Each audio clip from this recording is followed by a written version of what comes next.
ದೇಶದ ಬಹುತೇಕ ಎಲ್ಲ ಪ್ರಮುಖ ನ್ಯೂಸ್ ಚಾನೆಲ್ಗಳು ಮೋದಿ ಸರ್ಕಾರದ ಭಟ್ಟಂಗಿಗಳಾಗಿದ್ದಾಗ ನೇರ ನಿಷ್ಠುರ ಪತ್ರಿಕೋದ್ಯಮ ನಡೆಸ್ತಾ ಇದ್ದ ಏಕೈಕ ಚಾನೆಲ್ ಎನ್ಡಿಟಿವಿಯನ್ನ ಹೇಗೆ ವ್ಯವಸ್ಥಿತವಾಗಿ ಮುಗಿಸಿಬಿಡಲಾಯಿತು ಅನ್ನೋದು ಈಗ ಒಂದೊಂದಾಗಿ ಬಯಲಾಗ್ತಿದೆ.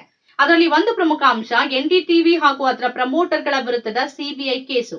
ಆ ಕೇಸನ್ನ ಕ್ಲೋಸ್ ಮಾಡಿದ್ದು ಎನ್ಡಿಟಿವಿ ಹಾಗೂ ರಾಯ್ ದಂಪತಿ ಯಾವುದೇ ಅಕ್ರಮ ಎಸಗಿಲ್ಲ ಅಂತ ಸಿಬಿಐ ಸ್ವತಃ ಒಪ್ಕೊಂಡ ಮೇಲೆ ಹೊರತು ಸಾಕ್ಷ್ಯಾಧಾರಗಳ ಕೊರತೆಯಿಂದಲ್ಲ ಅಂತ ಈಗ ಬಯಲಾಗಿದೆ. ಹೇಗೆ ಎನ್ಡಿಟಿವಿ ವಿರುದ್ಧ ಒಂದು ಕೇಸನ್ನ ಸೃಷ್ಟಿ ಮಾಡಲಾಯಿತು, ಅದರ ಹೆಸರಲ್ಲಿ ಆ ಸಂಸ್ಥೆಯ ಮೇಲೆ ದಾಳಿ ನಡೆಸಲಾಯಿತು, ಅದಕ್ಕೆ ಕಾನೂನಿನ ಹೆಸರಲ್ಲಿ ಕಿರುಕುಳ ನೀಡಲಾಯಿತು, ಅದನ್ನ ಹಂತ ಹಂತವಾಗಿ ಅದರ ಸ್ಥಾಪಕರ ಕೈಯಿಂದ ಕಿತ್ಕೊಳ್ಳಲಾಯಿತು. ಕೊನೆಗದು ತಮಗೆ ಬೇಕಾದವರ ಕೈ ಹೋದ ಮೇಲೆ ಈಗ ಹೇಗೆ ಅದರ ವಿರುದ್ಧದ ಕೇಸುಗಳೆಲ್ಲ ಬೋರಲು ಬೀಳ್ತಿವೆ ಅನ್ನೋದನ್ನ ನೋಡಿದ್ರೆ ಅಚ್ಚರಿ ಆಗ್ತಾ ಇದೆ. ಎನ್ಡಿಟಿವಿ ಸಂಸ್ಥಾಪಕರಾದ ಪ್ರಣಯ್ ಮತ್ತು ರಾಧಿಕಾ ರಾಯ್ ವಿರುದ್ಧದ ಭ್ರಷ್ಟಾಚಾರ ಮತ್ತು ವಂಚನೆ ಪ್ರಕರಣವನ್ನ ಸಿಬಿಐ ಕ್ಲೋಸ್ ಮಾಡಿದೆ. ಆದ್ರೆ ಇದಕ್ಕೆ ನಿಜಕ್ಕೂ ಕಾರಣ ಏನು? ಈ ಹಿಂದೆ ನಂಬಿದ್ದಂತೆ ಸಾಕ್ಷ್ಯಾಧಾರದ ಕೊರತೆ ಏನು ಕಾರಣವಲ್ಲ. ಅವರಿಗೆ ಕ್ಲೀನ್ ಚೀಟ್ ನೀಡಿರುವುದೇ ಸ್ವತಃ ಸಿಬಿಐ ಅನ್ನೋದು ಅದರ ಕ್ಲೋಷರ್ ರಿಪೋರ್ಟ್ ಮೂಲಕ ಗೊತ್ತಾಗಿದೆ. ಐಸಿಐಸಿಐ ಬ್ಯಾಂಕ್ಗೆ ಉದ್ದೇಶಪೂರ್ವಕವಾಗಿ 48 ಕೋಟಿ ರೂಪಾಯಿ ನಷ್ಟವನ್ನ ಉಂಟು ಮಾಡಿದ್ದಾರೆ ಎಂಬ ಆರೋಪದಲ್ಲಿ ಅವತ್ತಿನ ಎನ್ಡಿಟಿವಿ ಪ್ರಣಯ್ ರಾಯ್, ರಾಧಿಕಾ ರಾಯ್ ಮತ್ತಿತರರ ವಿರುದ್ಧ 2017ರಲ್ಲಿ ಸಿಬಿಐ ಪ್ರಕರಣ ದಾಖಲಿಸಿತ್ತು. 7 ವರ್ಷಗಳ ಬಳಿಕ ಮೊನ್ನೆ ಅಕ್ಟೋಬರ್ನಲ್ಲಿ ಕೇಸನ್ನ ಕ್ಲೋಸ್ ಮಾಡಲಾಗಿತ್ತು. ಸಿಬಿಐ ಕ್ಲೋಷರ್ ರಿಪೋರ್ಟ್ ನಲ್ಲಿ ಏನಿದೆ ಅನ್ನೋದು ಈಗ ಬಯಲಾಗಿದೆ. ಐಸಿಐಸಿಐ ಬ್ಯಾಂಕ್ ರಾಯ್ ದಂಪತಿಯ ಪಿಆರ್ ಹೋಲ್ಡಿಂಗ್ಸ್ ಪ್ರೈವೇಟ್ ಲಿಮಿಟೆಡ್ಗೆ 375 ಕೋಟಿ ರೂಪಾಯಿ ಸಾಲವನ್ನ ಮಂಜೂರು ಮಾಡೋದ್ರಲ್ಲಿ ಯಾವುದೇ ತಪ್ಪಿಲ್ಲ ಅಂತ ಸಿಬಿಐ ಹೇಳಿದೆ. ಬ್ಯಾಂಕಿಂಗ್ ಕಾನೂನುಗಳನ್ನ ಉಲ್ಲಂಘಿಸಲಾಗಿದೆ ಅಂತ ಈ ಮೊದಲು ಆರೋಪಿಸಲಾಗಿತ್ತು. ಆದ್ರೆ ಅದು ಸಾಮಾನ್ಯ ವಹಿವಾಟು ಮತ್ತು ಕಾನೂನು ಉಲ್ಲಂಘನೆ ಆಗಿಲ್ಲ ಅಂತ ಸಿಬಿಐ ತನ್ನ ಕ್ಲೋಷರ್ ರಿಪೋರ್ಟ್ ನಲ್ಲಿ ಹೇಳಿದೆ. ಅದೇ ಅವಧಿಯಲ್ಲಿ ಐಸಿಐಸಿಐ ಬ್ಯಾಂಕ್ಗೆ ವಿತರಿಸಿದ ಇದೇ ರೀತಿಯ ಸಾಲಗಳ ಬಗ್ಗೆ ಸಿಬಿಐ ತನ್ನ ಕ್ಲೋಷರ್ ರಿಪೋರ್ಟ್ ನಲ್ಲಿ ವಿಶ್ಲೇಷಿಸಿದೆ. ಎನ್ಡಿಟಿವಿಗೆ ನೀಡಲಾಗಿದ್ದ ಸಾಲವೇ ಒಂದು ಪ್ರತ್ಯೇಕ ಪ್ರಕರಣ ಅಲ್ಲ ಮತ್ತು ಐಸಿಐಸಿಐ ಬ್ಯಾಂಕ್ ಅಂತಹ ಸಾಲ ಸೌಲಭ್ಯವನ್ನ ನೀಡಿರುವ ಸುಮಾರು 30 ಪ್ರಕರಣಗಳಿವೆ ಅಂತ ಸಿಬಿಐ ಹೇಳಿದೆ. ಈ ಕುರಿತ ಆರ್ಬಿಐ ಸ್ಪಷ್ಟೀಕರಣವನ್ನ ಸಿಬಿಐ ಉಲ್ಲೇಖಿಸಿದ್ದು, ಅಂತಹ ಹಲವಾರು ಸಾಲಗಳನ್ನ ಬ್ಯಾಂಕ್ ಮಂಜೂರು ಮಾಡಿತ್ತು ಅಂತ ಒಪ್ಪಿಕೊಂಡಿದೆ. ಬ್ಯಾಂಕಿಂಗ್ ನಿಯಂತ್ರಣ ಕಾಯ್ದೆಯ ಸೆಕ್ಷನ್ 19(2) ಮತ್ತು ಆರ್ಬಿಐನ 28/8/1998ರ ಸುತ್ತೋಲೆ ಉಲ್ಲಂಘಿಸಿ ಸಾಲ ನೀಡಲಾಗಿದೆ ಅನ್ನೋ ಆರೋಪ ಇತ್ತು. ಆದ್ರೆ ಎನ್ಡಿಯುಪಿಒಎ ವ್ಯವಸ್ಥೆಯಡಿ ಸಾಲ ಮಂಜೂರು ಮಾಡಿರುವ ಮೊತ್ತವಲ್ಲ ಅಂತ ಆರ್ಬಿಐ ಸ್ಪಷ್ಟಪಡಿಸಿದೆ ಅನ್ನೋದನ್ನ ಸಿಬಿಐ ಹೇಳಿದೆ. ಷೇರುಗಳ ಪ್ರಾಥಮಿಕ ಭದ್ರತೆ ವಿರುದ್ಧ ಮುಂಗಡ ನೀಡುವುದನ್ನ ಆರ್ಬಿಐ ಮಾರ್ಗಸೂಚಿಗಳು ನಿಷೇಧಿಸೋದಿಲ್ಲ ಅನ್ನೋದನ್ನ ಪ್ರಸ್ತಾಪಿಸಲಾಗಿದೆ. 2009ರ ಅಕ್ಟೋಬರ್ ವರೆಗೆ ಎನ್ಡಿಯುಪಿಒಎ ವ್ಯವಸ್ಥೆ ಅಡಿಯಲ್ಲಿ ಬ್ಯಾಂಕ್ ಹಣಕಾಸು ಒದಗಿಸಿರುವ ಸುಮಾರು 30 ಪ್ರಕರಣಗಳಿವೆ. ಆ 30 ಸಾಲಗಾರರಿಗೆ ನೀಡಲಾದ ಒಟ್ಟು ಸಾಲ 15,000 ಕೋಟಿಗಳಷ್ಟಿತ್ತು. ಹೆಚ್ಚುವರಿ ಬ್ಯಾಂಕ್ ಎನ್ಡಿಯುಪಿಒಎ ಅಡಿಯಲ್ಲಿ 65 ಸಾಲಗಾರರಿಗೆ ಹಣ ಒದಗಿಸಿದೆ. ಎನ್ಡಿಯುಪಿಒಎ ಅಂದ್ರೆ ವಿಲೇವಾರಿ ಮಾಡದ ಅಂಡರ್ಟೇಕಿಂಗ್ ಪವರ್ ಆಫ್ ಅಟಾರ್ನಿ ಮತ್ತು ಷೇರುದಾರರಿಂದ ಕಂಪನಿಯ ಷೇರುಗಳ ಮಾರಾಟವನ್ನ ತಡೆಯುವ ಒಪ್ಪಂದವಾಗಿದೆ ಮತ್ತು ಇದಕ್ಕೆ ಸೆಬಿಯಿಂದ ಅನುಮತಿ ಪಡೆಯುವ ಅಗತ್ಯ ಇಲ್ಲ. ರಾಯ್ ದಂಪತಿ ಸೆಬಿ ನಿಯಮ ಪಾಲಿಸೋಕೆ ವಿಫಲರಾಗಿದ್ದಾರೆ ಅನ್ನೋದು ಎರಡನೇ ಆರೋಪ ಆಗಿತ್ತು. ಅದಕ್ಕೆ ಸಿಬಿಐ ತನ್ನ ಕ್ಲೋಷರ್ ರಿಪೋರ್ಟ್ ನಲ್ಲಿ ಇಂತಹ ಮಾದರಿಯ ಸಾಲಕ್ಕೆ ಸೆಬಿ ಅನುಮತಿ ಅಗತ್ಯವಿಲ್ಲ ಅಂತ ಹೇಳಿದೆ. ಷೇರುಗಳನ್ನ ಒತ್ತೆ ಇಡೋಕೆ ಎನ್ಡಿಟಿವಿ ಸಂಸ್ಥಾಪಕರು ಕೇಂದ್ರ ಮಾಹಿತಿ ಮತ್ತು ಪ್ರಸಾರ ಸಚಿವಾಲಯದ ಅನುಮತಿ ಪಡೆಯೋಕೆ ವಿಫಲರಾಗಿದ್ದಾರೆ ಅನ್ನೋ ಆರೋಪಕ್ಕೆ ಸಂಬಂಧಪಟ್ಟಂತೆ ಆ ಅನುಮತಿ ಕೂಡ ಅಗತ್ಯವಿಲ್ಲ ಅಂತ ಸಿಬಿಐ ಹೇಳಿದೆ. ಬಡ್ಡಿ ದರ ಕಡಿತ ಕೂಡ ಪ್ರತ್ಯೇಕ ಪ್ರಕರಣವಲ್ಲ ಅನ್ನೋ ಉತ್ತರವನ್ನು ಸಿಬಿಐ ಕೊಟ್ಟಿದೆ. ಐಸಿಐಸಿಐ ಬ್ಯಾಂಕ್ 2007ರಿಂದ 2010ರ ಹಣಕಾಸು ವರ್ಷಗಳಲ್ಲಿ 83 ಸಾಲದ ಖಾತೆಗಳಿಗೆ ಸಂಬಂಧಪಟ್ಟಂತೆ ಬಡ್ಡಿ ದರ ಕಡಿಮೆ ಮಾಡಿದೆ.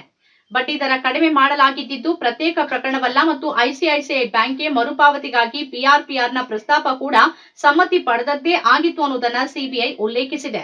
ಎನ್ಡಿಟಿವಿ ಸಂಸ್ಥಾಪಕರು ಪಿಆರ್ ಮೂಲಕ ಕಾನೂನು ಉಲ್ಲಂಘಿಸಿ ವಿಸಿಪಿಎಲ್ನಿಂದ ಸಾಲವನ್ನ ಪಡೆದಿದ್ದಾರೆ ಅನ್ನೋ ಆರೋಪದ ಬಗ್ಗೆ ಕೂಡ ಸಿಬಿಐ ಸ್ಪಷ್ಟಪಡಿಸಿದೆ. ಸಾಲ ತೆಗೆದುಕೊಂಡ ನಂತರ ಈ ಕಾನೂನು ಜಾರಿಗೆ ಬಂದಿತ್ತು ಅಂತ ಸಿಬಿಐ ತೀರ್ಮಾನಿಸಿದೆ. ವಿಸಿಪಿಎಲ್ 2009ರ ಜುಲೈ 21ರ ಸಾಲ ಒಪ್ಪಂದದ ಅಡಿಯಲ್ಲಿ 2009ರ ಆಗಸ್ಟ್ 5ರಂದು ಪಿಆರ್ಗೆ ಸುಮಾರು 350 ಕೋಟಿ ರೂಪಾಯಿಗಳನ್ನ ವರ್ಗಾಯಿಸಿತ್ತು. ಅಲ್ಲದೆ 2010ರ ಜನವರಿ 25ರ ಸಾಲ ಒಪ್ಪಂದದ ಆಧಾರದ ಮೇಲೆ 53.75 ಕೋಟಿ ರೂಪಾಯಿಗಳನ್ನ ಶೆನಾನೋ ರಿಟೈಲ್ ಮೂಲಕ ವರ್ಗಾಯಿಸಿತ್ತು. ಅದು ರಿಲಯನ್ಸ್ ಸ್ಟ್ರಾಟಜಿಕ್ಸ್ ಇನ್ವೆಸ್ಟ್ಮೆಂಟ್ಸ್ ಮತ್ತು ಹೋಲ್ಡಿಂಗ್ಸ್ ಲಿಮಿಟೆಡ್ ಅಡಿಯಲ್ಲಿ ಬರುವ ಕಂಪನಿ. ಬ್ಯಾಂಕಿಂಗ್ ಕಂಪನಿಗಳು, ಹಣಕಾಸು ಕಂಪನಿಗಳು, ವಿಮಾ ಕಂಪನಿಗಳು, ಸರ್ಕಾರಿ ಕಂಪನಿಗಳು ಇತ್ಯಾದಿಗಳನ್ನ ಹೊರತುಪಡಿಸಿ ಯಾವುದೇ ಕಂಪನಿಯು 2 ಲೇಯರ್ಗಳಿಗಿಂತ ಹೆಚ್ಚಿನ ಸಬ್ಸಿಡಿಗಳನ್ನ ಹೊಂದಿರಬಾರದು ಅನ್ನೋ ನಿಯಮವನ್ನ ಕಾರ್ಪೊರೇಟ್ ವ್ಯವಹಾರಗಳ ಸಚಿವಾಲಯ ಪ್ರಸ್ತಾಪಿಸಿದ್ದು 2017ರ ಸೆಪ್ಟೆಂಬರ್ 21ರ ಗೆಜೆಟ್ ಅಧಿಸೂಚನೆಯಲ್ಲಿ ಮಾತ್ರ ಅಂತ ಸಿಬಿಐ ಹೇಳಿದೆ. ಐಸಿಐಸಿಐ ಬ್ಯಾಂಕ್ಗೆ 48 ಕೋಟಿ ರೂಪಾಯಿ ನಷ್ಟವಾಗಿದೆ ಎಂಬ ಎನ್ಡಿಟಿವಿಯ ಪ್ರವರ್ತಕರ ವಿರುದ್ಧದ ಪ್ರಕರಣದಲ್ಲಿ ಐಸಿಐಸಿಐ ಬ್ಯಾಂಕಿನ ಅಧಿಕಾರಿಗಳು ಯಾವುದೇ ರಹಸ್ಯ ಅಥವಾ ಕ್ರಿಮಿನಲ್ ಪಿತೂರಿ ನಡೆಸಿಲ್ಲ ಮತ್ತು ಅಧಿಕೃತ ಸ್ಥಾನದ ದುರುಪಯೋಗ ಆಗಿಲ್ಲ ಅಂತ ಹೇಳಲಾಗಿದೆ. ಸಾಲದ ಮರುಪಾವತಿಗಾಗಿ 2009 ಆಗಸ್ಟ್ 5ರಂದು ಅನುಮೋದಿಸಿದಂತೆ ಬಡ್ಡಿ ದರವನ್ನ ಶೇಕಡ 19ರಿಂದ ಶೇಕಡ 9.65ಕ್ಕೆ ಇಳಿಸುವಿಕೆ ಹಲವು ಆರ್ಥಿಕ ಅಂಶಗಳನ್ನ ಆಧರಿಸಿದೆ. ಅದು ಎನ್ಡಿಟಿವಿ ಪ್ರವರ್ತಕರಿಗಾಗಿಯೇ ನೀಡಿದ್ದ ರಿಯಾಯಿತಿಯಲ್ಲ. ಅಲ್ಲದೆ ಪಿಆರ್ಪಿಆರ್ ಶೇಕಡ 9.6ರ ಬಡ್ಡಿಯೊಂದಿಗೆ ಸಾಲ ಮರುಪಾವತಿ ಮಾಡಿರೋದು ಫಂಡ್ನ ಸರಾಸರಿ ವೆಚ್ಚಕ್ಕಿಂತ ಹೆಚ್ಚೇ ಆಗಿದೆ ಅಂತ ಉಲ್ಲೇಖಿಸಲಾಗಿದೆ. ಅದರಂತೆ ಸಿಬಿಐ ವರದಿ ಪ್ರಕಾರ ಐಸಿಐಸಿಐ ಬ್ಯಾಂಕ್ ಪಿಆರ್ಪಿಆರ್ಗೆ ಸಾಲ ಮಂಜೂರು ಮಾಡಿರುವಲ್ಲಿ ಯಾವುದೇ ಕಾನೂನು ಮತ್ತು ಮಾನದಂಡಗಳನ್ನ ಉಲ್ಲಂಘಿಸಿಲ್ಲ ಮತ್ತು ಯಾವುದೇ ಅಪರಾಧ ನಡೆದಿಲ್ಲ. ಐಸಿಐಸಿಐ ಬ್ಯಾಂಕ್ನಿಂದ 375 ಕೋಟಿ ರೂಪಾಯಿ ಸಾಲ ಪಡೆದಿದ್ದಕ್ಕೆ ಸಂಬಂಧಪಟ್ಟಂತೆ ಎನ್ಡಿಟಿವಿ ಮತ್ತು ಅದರ ಸಂಸ್ಥಾಪಕರಾದ ಪ್ರಣಯ್ ಮತ್ತು ರಾಧಿಕಾ ರಾಯ್ ಅವರ ಮನೆಗಳ ಮೇಲೆ ಸಿಬಿಐ ದಾಳಿ ನಡೆಸಿತ್ತು.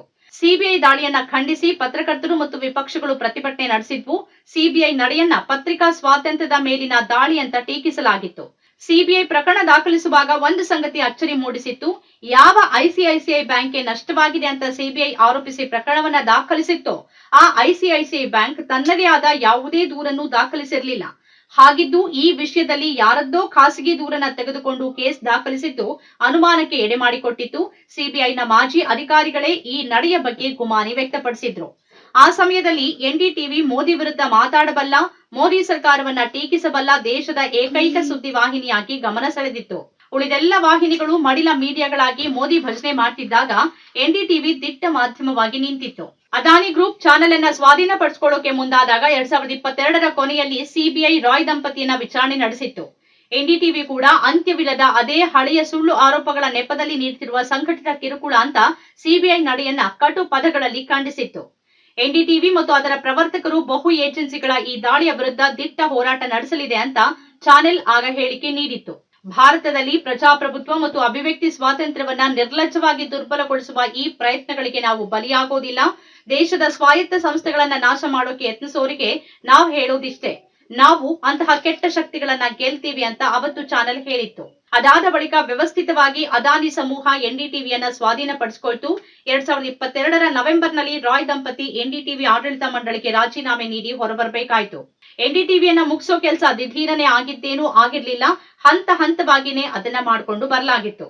ವರ್ಷಗಳಷ್ಟು ಹಿಂದೇನೆ ರಾಯ್ ದಂಪತಿ ಮೇಲೆ ಪ್ರಕರಣ ದಾಖಲಾಗುವುದರೊಂದಿಗೆ ಅದೆಲ್ಲ ಶುರುವಾಗಿತ್ತು. ನಮ್ಮ ಕಾರ್ಯಕ್ರಮಗಳನ್ನ ನೀವು ನೋಡ್ತಾ ಇದ್ರೆ ನಮ್ಮ ಚಾನೆಲ್ ಅನ್ನ ಸಬ್ಸ್ಕ್ರೈಬ್ ಮಾಡಿ, ಪಕ್ಕದ ಬೆಲ್ ಐಕಾನ್ ಒತ್ತಿ ನಮ್ಮನ್ನ ಬೆಂಬಲಿಸಿ. ಹಾಗೆ ನಮ್ಮ ಕಾರ್ಯಕ್ರಮಗಳನ್ನ ಲೈಕ್ ಮಾಡಿ, ಕಮೆಂಟ್ ಮಾಡಿ, ಅದನ್ನ ಬೇರೆಯವರಿಗೂ ವಾಟ್ಸ್ಆಪ್ ಮೂಲಕ ಶೇರ್ ಮಾಡಿ.